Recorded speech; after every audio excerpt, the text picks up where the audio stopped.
My dear friend, आज मैं GK GS practice set 9 के साथ आपके सामने हाजिर हूँ। जैसा कि आप जानते हैं, मैं प्रत्येक दिन 100 चुनिंदा क्वेश्चंस का एक प्रैक्टिस सेट करवाता हूँ, जो बिहार दरोगा, एसएससी, रेलवे, इन सभी एग्ज़ाम के लिए बेनिफिशियल होगा, लाभदायक होगा। मैं इनमें जो क्वेश्चन इंक्लूड करता हूँ वो किसी न किसी एग्ज़ाम के पूछे गए क्वेश्चंस होते हैं या आज के नए पैटर्न पे बेस्ड होते हैं। तो आप मेरे साथ वीडियो के लास्ट तक बने रहिए। और इससे पहले मैंने 8 सेट करवाए हैं, आप उन क्वेश्चंस को देख सकते हैं। आपको लगेगा कि ये क्वेश्चन कहीं ना कहीं एग्ज़ाम में पूछे गए हैं। तो स्टार्ट करते हैं। मेवाड़ के रक्षक के रूप में किसे स्मरण किया जाता है? झालावीदा, भामाशाह, महासहालीराम, महाराणा प्रताप।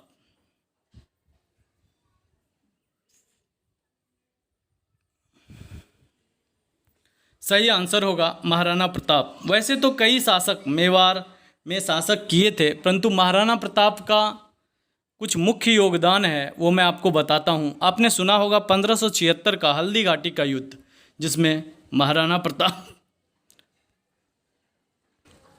और अकबर के बीच एक लड़ाई हुई थी। इस लड़ाई में यूँ तो महाराणा प्रताप का हार ही हुआ था, परंतु उन्होंने अकबर की अधीनता स्वीकार नहीं की थी और बहुत दिनों तक वह छुप के घास की रोटी खाए थे, बट उन्होंने उसकी अधीनता स्वीकार नहीं की थी। लास्ट में एक तीर पे एक बाण पे जो तीर चढ़ाते वक्त ही उसी के चोट लगने के कारण उनकी मौत हो गई थी। तो ऐसा कहा जाता है कि महाराणा प्रताप के मौत के बाद अकबर ने भी आंसू बहाए थे। वो इतने बड़े राजा थे और उनकी जो देशभक्ति थी वो बहुत ही ज़्यादा याद किया जाता है। तो आप याद रखिएगा, मेवाड़ के रक्षक के रूप में महाराणा प्रताप को जाना जाता है और महाराणा प्रताप और अकबर के बीच में एक महत्वपूर्ण युद्ध हुआ था, हल्दी घाटी का युद्ध 1576 ईस्वी में। इब्न बतूता किसके शासनकाल में भारत आया था? इल्तुतमिश, अलाउद्दीन खिलजी, मोहम्मद बिन तुगलक, बलबन।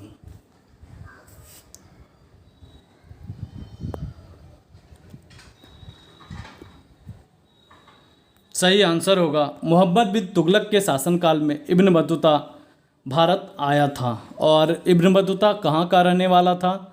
या मोरक्को का रहने वाला था, मोरक्को का निवासी था। दिल्ली के किस सुल्तान ने खैरात विभाग, सरकारी अस्पताल और रोजगार दफ्तर बनवाया था? फिरोज शाह तुगलक, मोहम्मद तुगलक, अलाउद्दीन खिलजी, बलबन।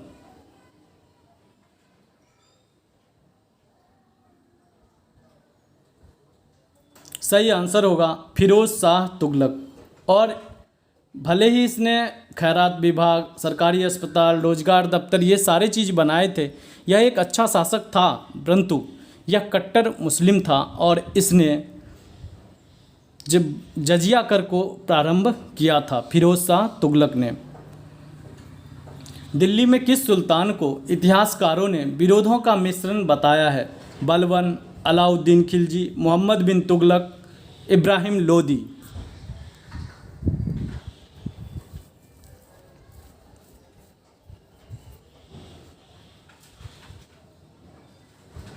सही आंसर होगा मोहम्मद बिन तुगलक। यह तुगलक वंश का शासक था। ऐसा कहा जाता है कि दिल्ली सल्तनत में अगर सबसे विद्वान कोई शासक हुआ है तो वह मोहम्मद बिन तुगलक ही था, परंतु इसके अपने ही विद्वता के कारण यह कोई भी डिसीजन सही से ले नहीं पाता था। एक बार डिसीजन लेता था तो दूसरे बार कैंसिल करता था। इसका मैंने पूरा चर्चा अपने दिल्ली सल्तनत का जो 2 वीडियो है उसमें मैंने किया है। अगर आपको वो वीडियो देखना हो तो आप प्लेलिस्ट से देख सकते हैं। तो ये मोहम्मद बिन तुगलक था, इसीलिए इसे विरोधों का मिश्रण कहा जाता था। इसके बारे में इतिहासकारों का कहना था, जब ये मरा था, इसकी मौत हुई थी, तो इतिहासकार कहते हैं कि सुल्तान को लोगों से निजात मिली थी और लोगों को सुल्तान से, ऐसा ये सुल्तान था, इसीलिए इसे विरोधों का मिश्रण कहा जाता है। निम्न में से कौन सा मूल अधिकार में सम्मिलित नहीं है? जो संविधान के भाग 3 में मूल अधिकार दिए गए हैं, आपको बताना है इनमें से कौन सा ऐसा अधिकार है जो मूल संविधान में इंक्लूडेड नहीं है, सम्मिलित नहीं है। समता का अधिकार, शोषण के विरुद्ध अधिकार, हड़ताल करने का अधिकार, धर्म की स्वतंत्रता का अधिकार।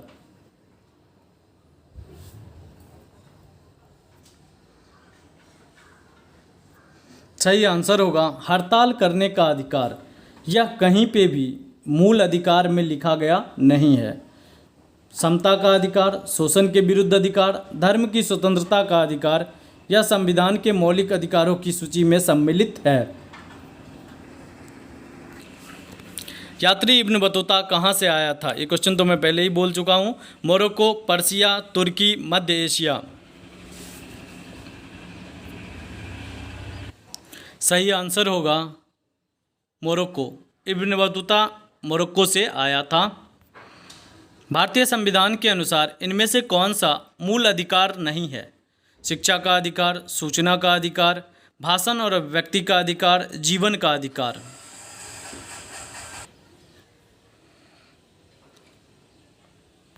सही आंसर होगा सूचना का अधिकार। तो सूचना का अधिकार जो है वह मूल अधिकारों में नहीं आता है। शिक्षा का अधिकार, भाषण एवं अभिव्यक्ति का अधिकार, जीवन का अधिकार, ये सारे मूल अधिकार के अंतर्गत वर्णित हैं। परंतु सूचना का अधिकार यह 2005 ईस्वी में राइट टू इन्फॉर्मेशन एक्ट, जिसे आप आरटीआई कहते हैं, वह सूचना का अधिकार 2005 में बनकर आया था। यह एक कानूनन अधिकार है। भारत में सूचना का अधिकार कब अधिनियमित हुआ था? आपको डेट के साथ बताना है। 15 अगस्त 2005, 15 मार्च 2005, 15 जून 2005 या फिर 15 जुलाई 2005।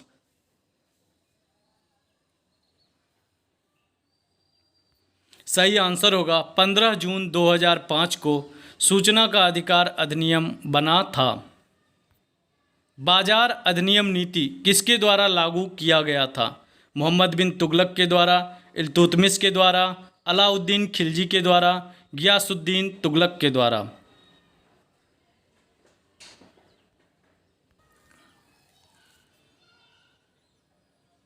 सही आंसर होगा अलाउद्दीन खिलजी के द्वारा।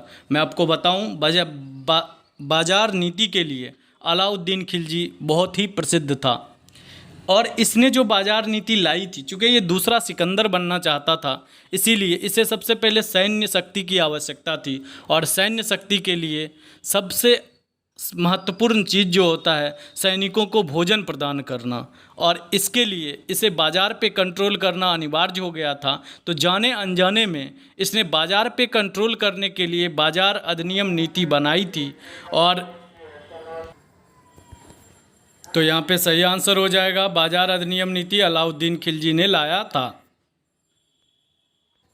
किसे द्वितीय सिकंदर के नाम से जाना जाता है? जलालुद्दीन खिलजी, मुबारक खिलजी, खुसरो खान, अलाउद्दीन खिलजी। सही आंसर होगा अलाउद्दीन खिलजी को द्वितीय सिकंदर के नाम से जाना जाता था।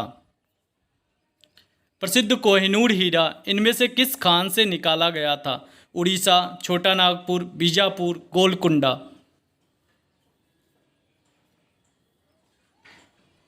सही आंसर होगा गोलकुंडा की खान से प्रसिद्ध कोहिनूर हीरा निकाला गया था। इसके बारे में कुछ पौराणिक कथाएं भी है। कहा जाता है कि जामवंत, मैं पौराणिक कथाएं बताता हूँ, सही है गलत है ये कोई ज़रूरी नहीं है, मैं सिर्फ बताता हूँ कि कहा जाता है कि जामवंत जो रामायण में थे, उनके पास एक मणि था। वो मणि जो था, वो मणि श्री कृष्ण ने उनकी पत्नी जामवंती या इस तरह से नाम था, उससे शादी करने के बाद में जामवंत जी से चुराया था। फिर वही वो हीरा मणि जो था उसी को कोहिनूर हीरा कहा जाता है। अभी तत्काल में यह माना जाता है गोलकुंडा के खान से यह हीरा निकाला गया था और इसे नादिर शाह ने लूटा था, और फिर यह अभी कोहिनूर हीरा जो है यह ब्रिटेन की साम्राज्ञी के पास है। इनमें से किस रिट को व्यक्तिगत स्वतंत्रता का बांध कहा जाता है? परमादेश, बंदी प्रत्यक्षीकरण, अधिकार भिक्षा, उत्प्रेषण।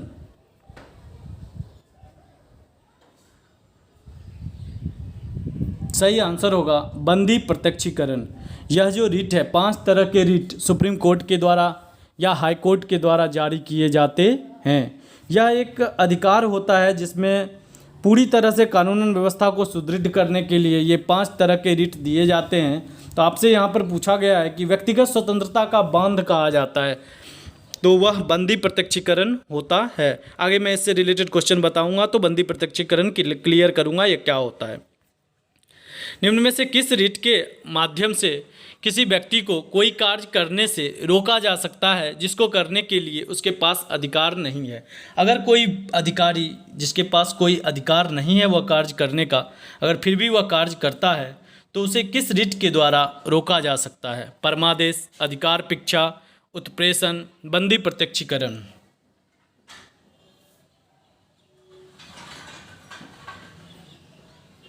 सही आंसर होगा अधिकार परीक्षा। जैसा कि नाम से ही क्लियर है, उसके अधिकार को पूछा जाए, हु आर यू, आप कौन हो जो ये काम आप कर रहे हो, तो इस तरह का जो आदेश होता है कोर्ट के द्वारा उसे हम अधिकार परीक्षा कहते हैं।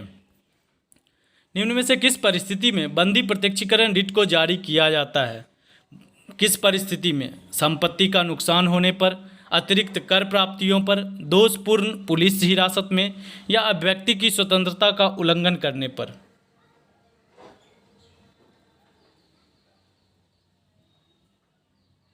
सही आंसर होगा दोषपूर्ण पुलिस हिरासत में, इसीलिए इसे व्यक्तिगत स्वतंत्रता का बांध भी कहा जाता है।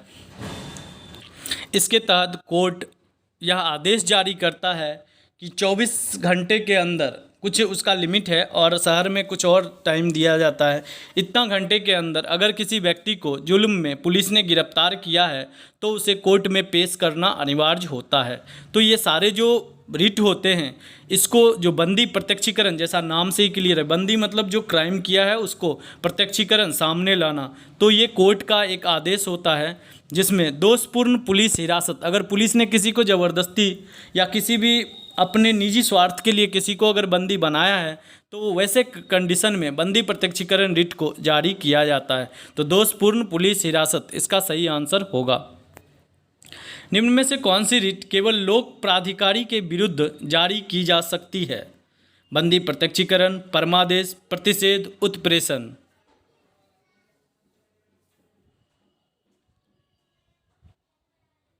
सही आंसर होगा परमादेश। यह सुप्रीम कोर्ट के द्वारा जारी किया जाता है। इसमें लोक प्राधिकारी कहने का मतलब जो पब्लिक एडमिनिस्ट्रेशन में काम करते हैं, जो भी अधिकारी हैं, उनके विरुद्ध यह आदेश जारी किया जाता है, परमादेश। पथरीले रेगिस्तान में एक दिशा में लगातार चलने वाली हवाएं क्या कहलाती है? चिमन, मशरूम चट्टान, यारडांग, करकरा।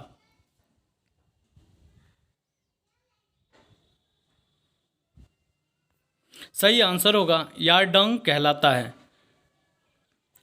ये सारी आकृतियाँ पवन, वर्षा, नदी, इन सभी चीज़ों के कारण बनती है। तो आपको यहाँ पे पूछा गया है पथरीले रेगिस्तान में एक दिशा में चलने वाली हवाएं जो होती है उसे क्या कहा जाता है? सही आंसर होगा यारडांग कहा जाता है। नीलंबी घाटी निम्न में से किसकी क्रिया के फलस्वरूप बनती है? हिमनद के क्रिया के फलस्वरूप, नदी के क्रिया के फलस्वरूप, समुद्र या पवन।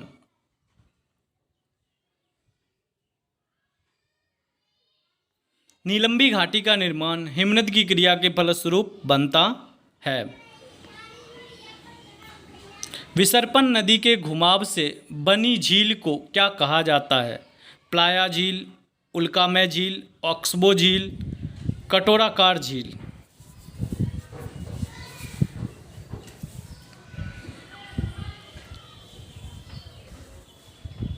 सही आंसर होगा ऑक्सबो झील। देखिए यहाँ पे दोनों वर्ड को अगर आप समझ लीजिएगा तो ये क्वेश्चन आपको याद करने की ज़रूरत नहीं पड़ेगी। विसर्पन नदी कहने का मतलब होता है वैसी नदी जिसका पथ निश्चित ना हो, वह टेढ़ी मेढ़ी चलने वाली नदियाँ विसर्पन नदी बनती कहलाती है। विसर्पन नदी के घुमाव के फलस्वरूप नदी जा रही है, सीधा बगल से यू टर्न ले लिया, तो यू टर्न मतलब पीछे की तरफ नहीं मुड़ा है, फिर वो आगे जाके सीधी हो जाती है। थोड़ा सा उसने मुड़ने का, पीछे मुड़ने का प्रयास किया और फिर आगे जाके सीधी हो जाती है।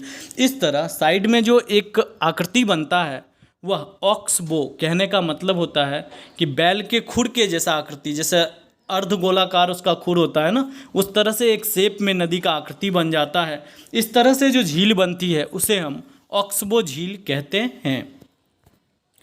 योसेमाइट क्या है? नदी, चोटी, झरना, बांध।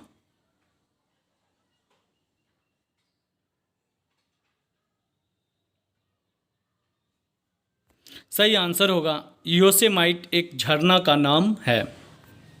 यादव शासकों की राजधानी थी द्वार समुद्र, वारंगल, कल्याणी, देवगिरी।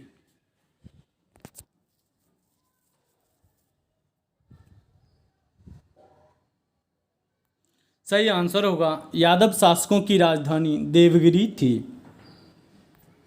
निम्न में से किस सुल्तान की मृत्यु पोलो या चौगस खेलते समय हुई थी?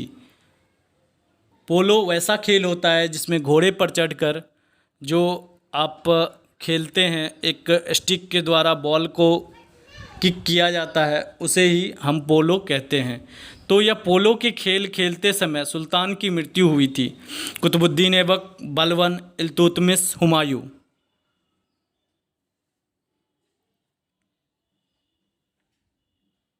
सही आंसर होगा कुतुबुद्दीन ऐबक। इसकी मृत्यु पोलो खेलते समय हुई थी। अगर आपको दिल्ली सल्तनत के बारे में डिटेल में जानना है, जो भी गुलाम वंश, खिलजी वंश, तुगलक वंश, सैयद वंश, लोधी वंश, तो आप वीडियो देख सकते हैं। वह प्लेलिस्ट में, हिस्ट्री के प्लेलिस्ट में है, जिसमें मैंने अच्छे से कवर किया है। निम्न में से किस अधिकार के द्वारा भारतीय संविधान में मूल अधिकारों को संरक्षित किया गया है? कौन सा अधिकार संविधान में दिया गया है जिसके तहत मूल अधिकारों का हनन नहीं किया जा सकता है? आपको ये क्वेश्चन है। समता का अधिकार, शोषण के विरुद्ध अधिकार, संवैधानिक उपचारों का अधिकार या शैक्षिक एवं सांस्कृतिक अधिकार? सही आंसर हो जाएगा संवैधानिक उपचारों का अधिकार, आर्टिकल 32, जिसे भारतीय संविधान की आत्मा भी कहा गया है, क्योंकि इसमें जितने भी मौलिक अधिकार दिए गए हैं, इसमें लिखा गया है कि मौलिक अधिकार हनन होने पर कोई भी व्यक्ति सीधे सुप्रीम कोर्ट में अपील कर सकता है अपने मौलिक अधिकार को बचाने के लिए। तो ये आर्टिकल 32 में ही कहा गया है और इसे संवैधानिक उपचारों का अधिकार कहा जाता है, यानी यह मौलिक अधिकारों का रक्षक आर्टिकल है। दिल्ली के किस सुल्तान ने लौह रक्त की नीति को अपनाया था? अलाउद्दीन खिलजी, गयासुद्दीन तुगलक, बलबन या इल्तुतमिश?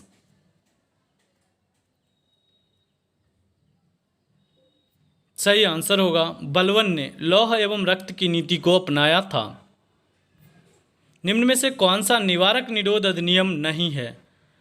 मैं निवारक निरोध अधिनियम बताता हूं, पहले आप इसको जरा क्लियर कीजिए। आतंकवाद एवं विध्वंसक गतिविधियों का अधिनियम, आतंकवाद निवारक अधिनियम, विदेशी मुद्रा क्रियाएं एवं तस्करी की रोकथाम के संरक्षण अधिनियम, विदेशी मुद्रा अधिनियम या विनिमयन? देखिए, यहाँ पे आपका सही आंसर होगा विदेशी मुद्रा विनिमयन। अब मैं बताता हूँ निवारक निरोध होता क्या है। निवारक निरोध वैसा अधिकार होता है जो पुलिस को दिया जाता है, जिसके तहत यह अधिकार होता है कि अगर किसी सस्पेक्ट के आशंका पे, अगर पुलिस को लगता है कि इसने ये कार्य किया होगा या आगे होने वाले घटना को रोकने के लिए पुलिस कुछ लोगों को गिरफ्तार कर सकती है, तो यह अधिकार जो होता है इसे ही निवारक निरोध अधिनियम कहते हैं। तो पूछा गया है कौन कौन सा कार्य निवारक निरोध अधिनियम के तहत आता है। आतंकवादी एवं विध्वंसक गतिविधियां अधिनियम, अगर कोई आतंकवादी पुलिस को लगता है कि आतंकवादी गतिविधि में लिप्त है तो पुलिस उसे गिरफ्तार कर सकता है, उससे पूछताछ कर सकती है। आतंकवाद निवारक अधिनियम ये भी उसके अंतर्गत आता है।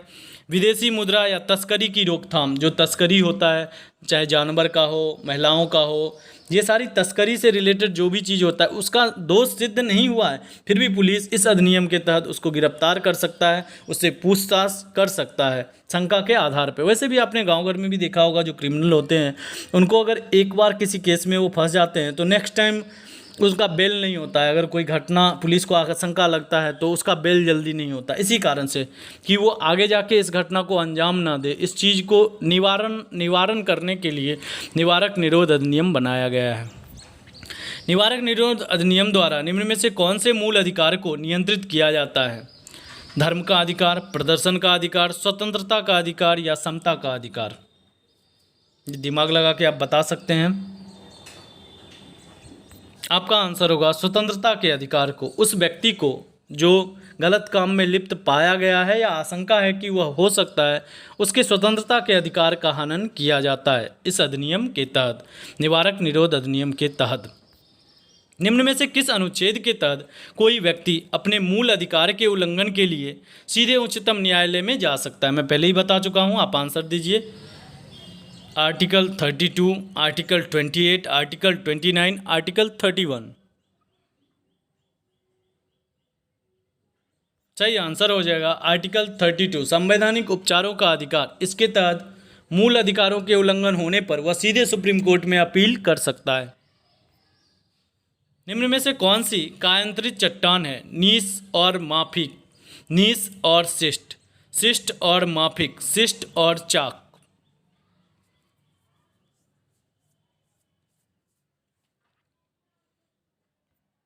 तो आपका सही आंसर होगा नीस और शिस्ट। तो यहाँ पे 3 तरह के चट्टानें होती है, आग्नेय चट्टान, अवसादी चट्टान या इसे परतदार चट्टान भी कहा जाता है, और तीसरा कायांतरित चट्टान। आग्नेय चट्टान जो लावा वगैरह के फलस्वरूप बनता है, ज्वालामुखी क्रियाओं के फलस्वरूप जिस चट्टान का निर्माण होता है आग्नेय चट्टान कहलाता है। जो अवसादी चट्टान होता है, मलबों के परत दर परत, जीवाश्मों के परत दर परत बैठने के फलस्वरूप जिस चट्टान का निर्माण होता है उसे हम अवसादी चट्टान कहते हैं। और ग्रेनाइट और अवसादी चट्टान जब रूपांतरित होके किसी और नए फॉर्म में चले जाते हैं तो उसे हम कायांतरित या रूपांतरित चट्टान कहते हैं। तो यहाँ पे पूछा गया है कौन सा एग्जाम्पल है, तो नीस और शिस्ट यह कायांतरित चट्टान का उदाहरण है। आप मुझे कमेंट करके बताइए नीस किस चट्टान का कायांतरित रूप है? सेल का रूपांतरण निम्नलिखित पत्थरों में से किसमें होता है? मतलब सेल का जो रूपांतरित फॉर्म होगा, रूपांतरित चट्टान बनेगा, वो कौन सा बनेगा?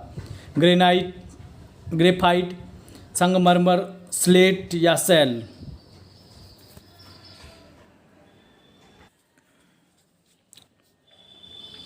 सही आंसर हो जाएगा स्लेट। सेल का रूपांतरित रूप स्लेट होता है। भारतीय संविधान के अनुच्छेद 24 के अनुसार कारखानों आदि में बालकों के नियोजन का प्रतिषेध संदर्भित है। यह किसके तहत आता है? भारतीय नागरिकों के मूल अधिकार, केंद्र सरकार के द्वारा, या फिर राज्य सरकार या राज्य के नीति निर्देशक तत्वों के अंतर्गत आता है? किससे संदर्भित होता है?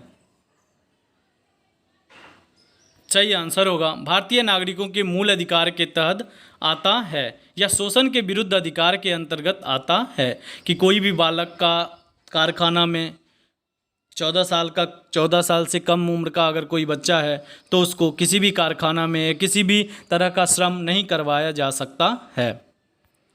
हवा के तेज वेग से बनने वाले रेतीले टीलों को क्या कहा जाता है? यह नॉर्मली मरुस्थल में बनता है, तो आपको इसका आंसर देना है भृगु, गह्वर, मरुटिब्बा, हमादा।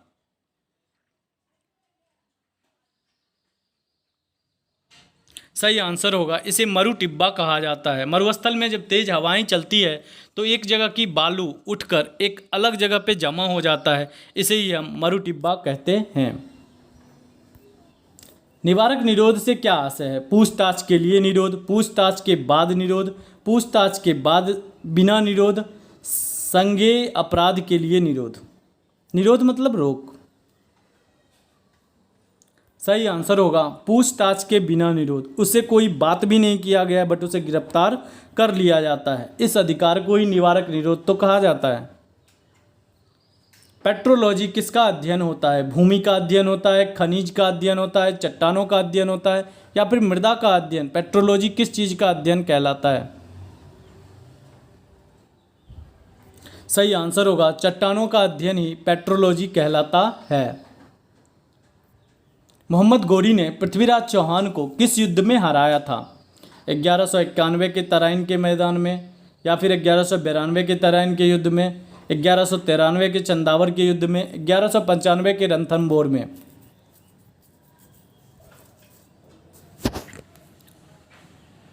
सही आंसर होगा 1192 के तराइन के मैदान में। तो 2 युद्ध हुआ था मोहम्मद गोरी और पृथ्वीराज चौहान के बीच में।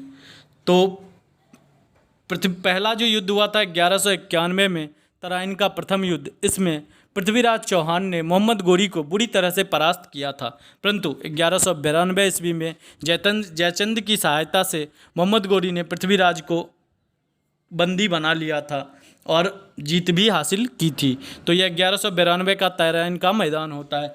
जयचंद इतिहास में नाम फेमस है धोखा देने में। ऐसा इसलिए किया था जयचंद ने क्योंकि पृथ्वीराज उसकी बेटी संयोजिता या संयोरिटा ऐसा कहा जाता है, तो उससे पृथ्वीराज चौहान का प्रेम संबंध था और उन्होंने उसे भगाकर शादी कर लिया था, जिससे जयचंद बुरी तरह से ईर्ष्या की भावना में पड़ा हुआ था और मोहम्मद गोरी का उसने साथ दिया और पृथ्वीराज चौहान 1192 ईस्वी में तराइन के युद्ध में मोहम्मद गोरी के बंदी बना लिए गए। पर्वतों के अध्ययन को क्या कहा जाता है? ओंकोलॉजी, असमुद्रन, ओरोलॉजी, ऑर्निथोलॉजी।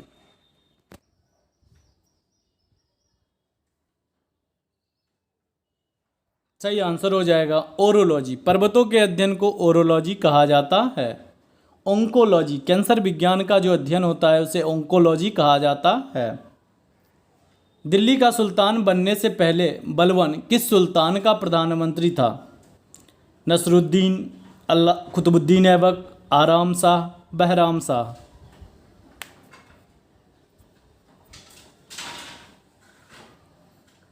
सही आंसर होगा नसरुद्दीन।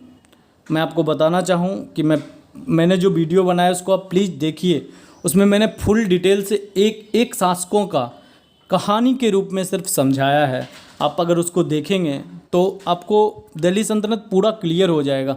मैं गारंटी देता हूँ देखने के बाद आपका एक भी क्वेश्चन ऐसा नहीं बचेगा जिसको आप ना जानते हो, बशर्ते कि आप उसे पूरी वीडियो को गौर से देखिए, सुनिए, समझिए। लेंस की क्षमता होती है इनमें से कोई नहीं। फोकल दूरी की व्युत्क्रम, फोकल दूरी की आधी, फोकल दूरी की दुगुनी।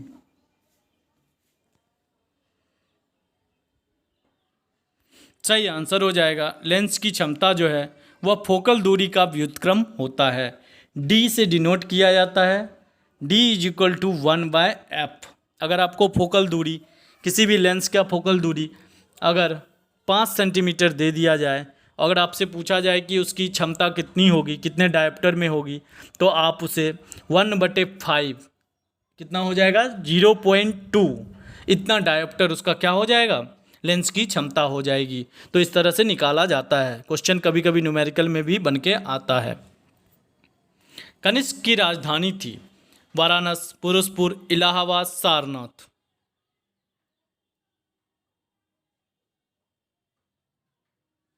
सही आंसर हो जाएगा पुरुषपुर। कनिष्क की राजधानी पुरुषपुर थी।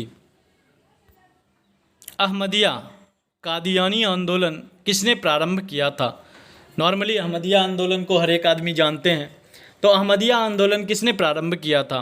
मिर्जा गुलाम अहमद ने, सर सैयद अहमद ने, रशीद अहमद ने, हुसैन अहमद ने। सही आंसर हो जाएगा मिर्जा गुलाम अहमद ने अहमदिया आंदोलन का प्रारंभ किया था। शिवाजी को पहाड़ी चूहा या साहसी डाकू की संज्ञा किसने दी थी? हुमायूं ने, अकबर ने, औरंगजेब ने, शाहजहां ने। हिंट ये है कि शिवाजी के शासनकाल में जो मुगल शासक होगा उसी ने संज्ञा दी होगी।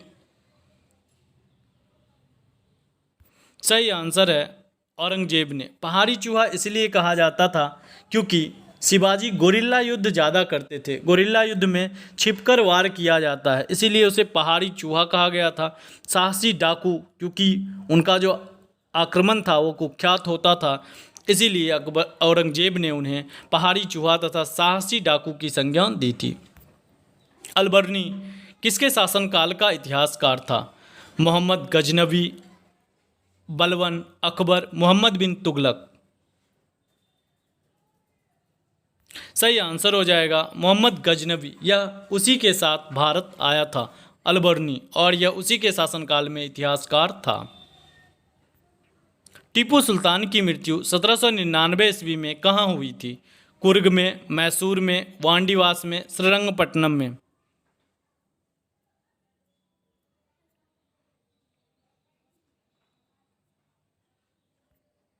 सही आंसर होगा श्रीरंगपट्टनम में। मैं आपको बता दूं कि 4 युद्ध मुख्यतः आंग्ल मैसूर युद्ध के नाम से जाने जाते हैं, जिसमें पहला 2 युद्ध टीपू सुल्तान के पिता हैदर अली ने लड़ा था और बाद का 2 युद्ध टीपू सुल्तान ने खुद लड़ा था और इसमें वीरगति को प्राप्त हो गए थे, दोनों ही, पिता और पुत्र दोनों ही।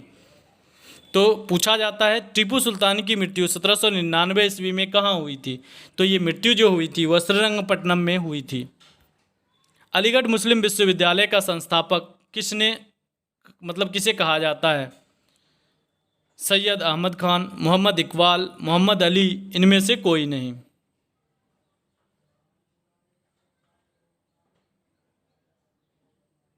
सही आंसर हो जाएगा सैयद अहमद खान ने।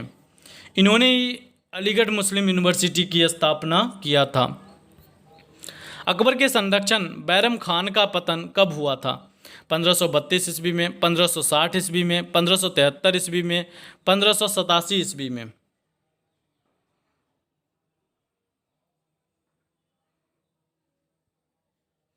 सही आंसर होगा 1560 ईस्वी में। जब हुमायूं की मौत हुई थी तो अकबर बहुत छोटा था। 13 साल की उम्र में कालानौर में बैरम खान ने ही, जो हुमायूं का सेनापति था, उसने ही अकबर का राज्याभिषेक किया था और बाद में लगभग 56 से लेकर 1556 में अकबर का राज्याभिषेक हुआ था। 56 से लेकर 60 तक अकबर बैरम खान के ही संरक्षण में राजकाज किया करता था, परंतु 1560 ईस्वी में लोगों के भड़काने पर कि तुम अपने बेटा को गद्दी दे दो, बैरम खान ने अकबर के ही विरुद्ध विद्रोह कर दिया था। अकबर ने बैरम खान को हराया परंतु मौत नहीं दी। उसने बैरम खान को मक्का जाने का आदेश दे दिया था, क्योंकि अकबर एक सहिष्णु था और वह जानता था कि बैरम खान उसके संरक्षक थे, पिता तुल्य थे, इसलिए उसने मौत की सज़ा ना दे के उसे युद्ध में हरा करके और मक्का जाने का आदेश दे दिया था। तो वही पूछा गया है, अकबर के संरक्षक बैरम खान का पतन कब हुआ था? तो यह 1560 ईस्वी में ऐसा अकबर ने किया था। अगर आपको देखना है मुग़ल डायनेस्टी का, उसमें भी 2 वीडियो हैं। पहले वीडियो में मैंने बाबर, हुमायूं और अकबर को कवर किया है और दूसरे वीडियो में औरंगजेब तक के सभी शासकों को कवर किया है। 2 वीडियो में मैंने पूरे मुग़ल डायनेस्टी को फुल डिटेल में कवर किया है, आप देख सकते हैं। किस मुग़ल बादशाह की मृत्यु दीन पनाह पुस्तकालय की सीढ़ियों से गिरने के कारण हुई थी? यह दिल्ली में एक पुस्तकालय है, दीन पनाह भवन पुस्तकालय, इसकी सीढ़ियों से गिरने के कारण मुग़ल बादशाह की मृत्यु हुई थी। नाम बताना है आपको, जहांगीर, अकबर, हुमायूं, शाहजहां।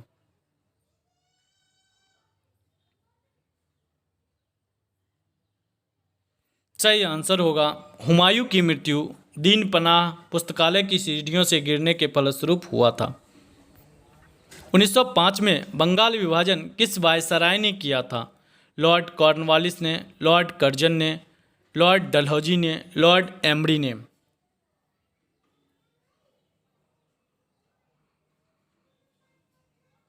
सही आंसर होगा लॉर्ड कर्जन ने 1905 ईस्वी में बंगाल विभाजन का आदेश दिया था। इसके पीछे का कारण था हिंदू मुस्लिम एकता को फूट पहुंचाना। अकबर द्वारा बनवाए गए उपवास भवन या पूजा गृह को क्या नाम दिया गया? बुलंद दरवाज़ा, दीवान खास, दीवान आम, इबादत खाना।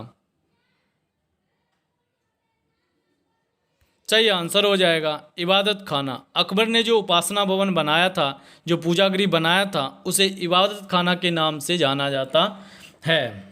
इसने एक धर्म का भी स्थापना किया था, दीन इलाही धर्म, और इस धर्म का पहला जो शिष्य हुआ था अकबर का, वो पहला जो इस धर्म को मानने वाला था वह महाराजा बीरबल ही हुए थे। बीरबल का पुराना जो नाम, पहला जो नाम था वह महेश दास था।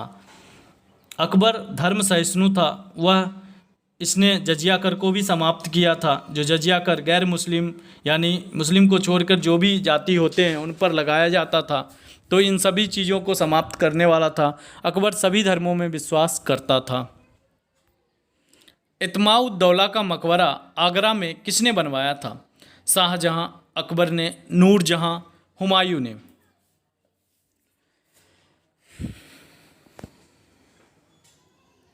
सही आंसर होगा नूरजहां ने इत्माउद्दौला का मकबरा बनाया था। और इसके नूरजहाँ का पूरा हिस्ट्री मैंने लिखा था।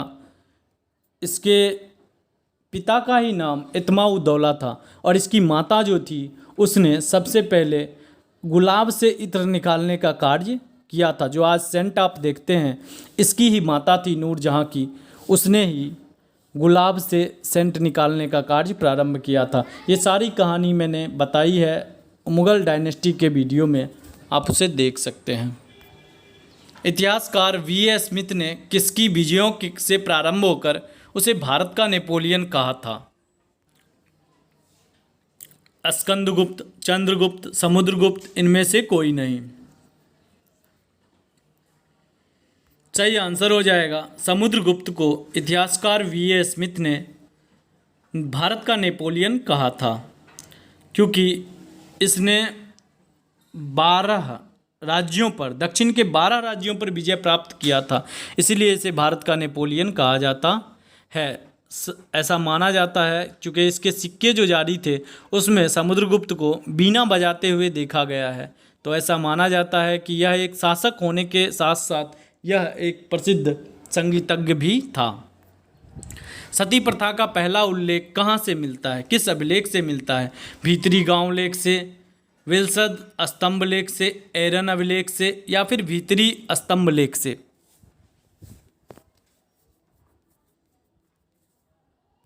सही आंसर होगा एरन अभिलेख से सती प्रथा का पहला उल्लेख मिलता है।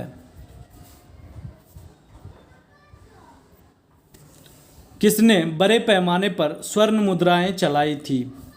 गुप्तों ने, मौर्यों ने, कुषाण शासकों ने, इनमें से कोई नहीं।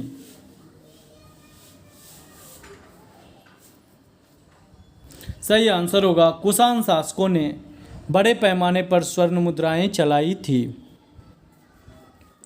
वैट, VAT का पूरा नाम क्या है? Value added tax, very art ticket, with attended tax, इनमें से कोई नहीं।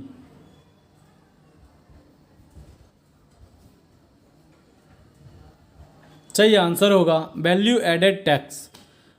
अपने यहाँ GST आने से पहले वैल्यू एडेड टैक्स जो था वह लागू था, वैल्यू एडेड टैक्स। और आप बताएंगे कमेंट करके हमें कि GST किस ईस्वी में, और डेट के साथ आप बताइए कि कब GST को लागू किया गया था इंडिया में। अवंती के राजा चंडप्रद्योत को कौन सी बीमारी थी? हैजा, पीलिया, मलेरिया, इनमें से कोई नहीं।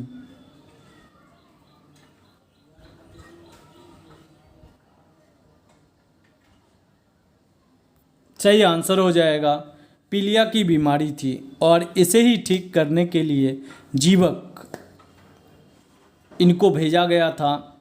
चंडप्रद्योत जो थे राजा, उनके ही बीमारी को, पीलिया बीमारी को ठीक करने के लिए जीवक को भेजा गया था। आप मुझे ये कमेंट करके बताइए कि जीवक किसके राज्य वैद्य थे, किस राजा के राज्य वैद्य थे? कुलों का संघ किस महाजनपद को कहा जाता है? 16 महाजनपद थे, उनमें से एक महाजनपद को कुलों का संघ कहा जाता है। वज्जी को, अवंती को, मगध को, अस्मक को। यहाँ पे बच्चे बहुत कंफ्यूज होते हैं। सही आंसर हो जाएगा वज्जी को कुलों का संघ कहा जाता था, जबकि सबसे शक्तिशाली जो महाजनपद काल में वंश था, संघ था, वह मगध माना जाता है। मगध पे कई शासकों ने राज्य किया था। हर्यक वंश, शिशुनाग वंश, नंद वंश, इसके बाद फिर मौर्य वंश, शुंग वंश, गुप्त वंश, सभी ने मगध पे शासन किया था। तो आप इस वीडियो को भी देख सकते हैं। इन सारे वंश, जो भी वंशों का मैंने नाम बताया था, वो सारे वीडियो प्लेलिस्ट में हैं, आप उनको एक एक करके देख सकते हैं। यहाँ से एक और क्वेश्चन मैं आपको पूछता हूँ कि दक्षिण भारत का राजवंश इनमें से कौन सा है? ऑप्शन सेम ही है। वज्जी को एकमात्र राजवंश, सिर्फ एक ही राजवंश 16 महाजनपद में था, एक ही था, मतलब महाजनपद, एक ही महाजनपद था जो दक्षिण भारत का था। वज्जी, अवंती, मगध, अस्मक।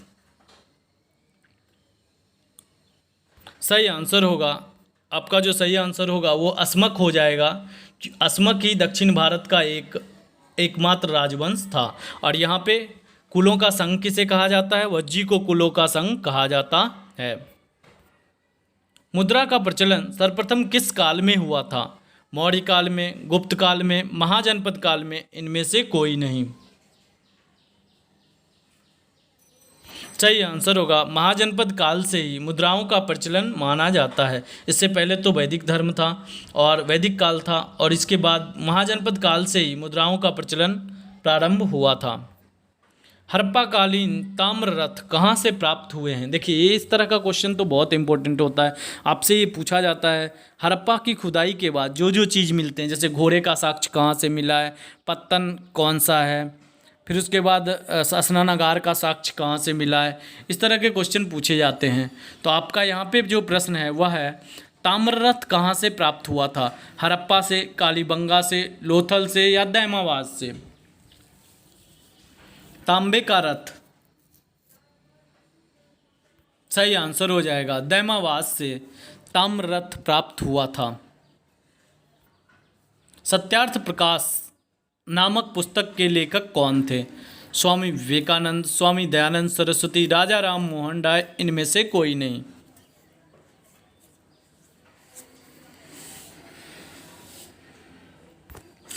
सही आंसर जो आपका हो जाएगा वह स्वामी दयानंद सरस्वती होगा।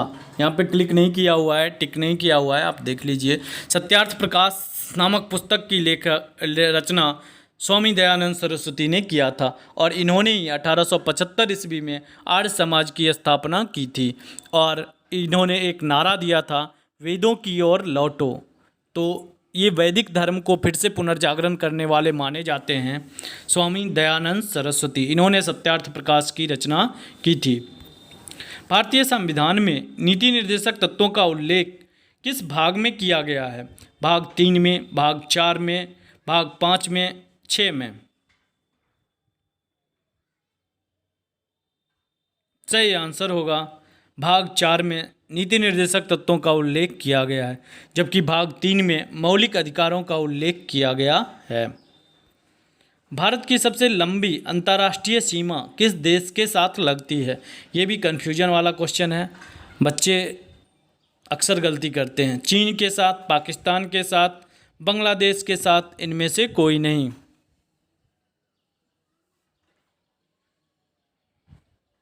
सही आंसर हो जाएगा बांग्लादेश के साथ भारत की सबसे लंबी अंतर्राष्ट्रीय सीमा लगती है। यहाँ पे बच्चे सोचते हैं कि चीन सबसे बड़ा देश है, क्षेत्र मतलब जनसंख्या बड़ा देश है, तो सबसे ज़्यादा सीमा भारत का चीन के ही साथ लगता होगा। बस ऐसा नहीं है, बांग्लादेश पूरी तरह से इंडिया से घिरा हुआ है चारों साइड से, तो इस तरह से बांग्लादेश की सीमा जो है वह भारत के साथ सबसे ज़्यादा है। रक्त में सर्वाधिक संख्या किस कोशिका की पाई जाती है? लाल रक्त कोशिका की, श्वेत रक्त कोशिका की, प्लेटलेट्स की, इनमें से कोई नहीं। मैंने तो आंसर ही बता दिया। चलिए ठीक है, लाल रक्त कोशिका की सर्वाधिक संख्या पाई जाती है किसमें? रक्त में। ये उल्टा हो गया, पहले आंसर आ गया और फिर क्वेश्चन है। निम्न में से किस कोशिका में केंद्रक उपस्थित नहीं होता है? यह इंपॉर्टेंट क्वेश्चन है, कितने बार एग्जाम में पूछा गया है। WBC में, RBC में, प्लेटलेट्स में, ये सभी रक्त के ही पार्ट होते हैं, WBC, RBC और प्लेटलेट्स। तो आपसे पूछा गया है कौन सी कोशिका ऐसी है जिसमें केंद्रक उपस्थित नहीं होता है, न्यूक्लियस नहीं होता है? आपका सही आंसर हो जाएगा, तो यहाँ पे आपका सही आंसर होगा RBC, रेड ब्लड सेल। इसमें जो होता है वह केंद्रक उपस्थित नहीं होता है, जबकि WBC में केंद्रक उपस्थित होता है।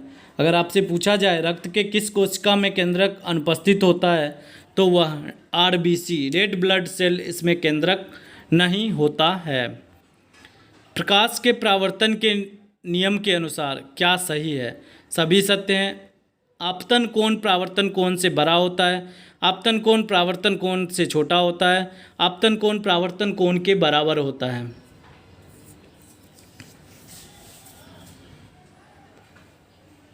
सही आंसर होगा आपतन कोण परावर्तन कोण के बराबर होता है, I बराबर R।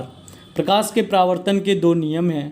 पहला नियम कहता है आपतित किरण अभिलंब जो नॉर्मल होता है 90 डिग्री पे, और परावर्तित किरण, ये तीनों एक ही सतह पर होते हैं। और दूसरा कहता है आपतन कोण परावर्तन कोण के बराबर होता है, I बराबर R होता है। आवर्त सारणी के दूसरे और तीसरे आवर्त में कितने तत्व होते हैं? आवर्त जो क्षैतिज कतारें आवर्त सारणी में जो पीरियोडिक टेबल होता है उसमें जो क्षैतिज कतारें होती है उसको आवर्त कहा जाता है, और जो लंबवत कतारें होती है उसे हम कॉलम या फिर वर्ग कहते हैं। तो पूछा गया है दूसरे और तीसरे आवर्त में कितने तत्व पाए जाते हैं? आपका सही आंसर होगा 8।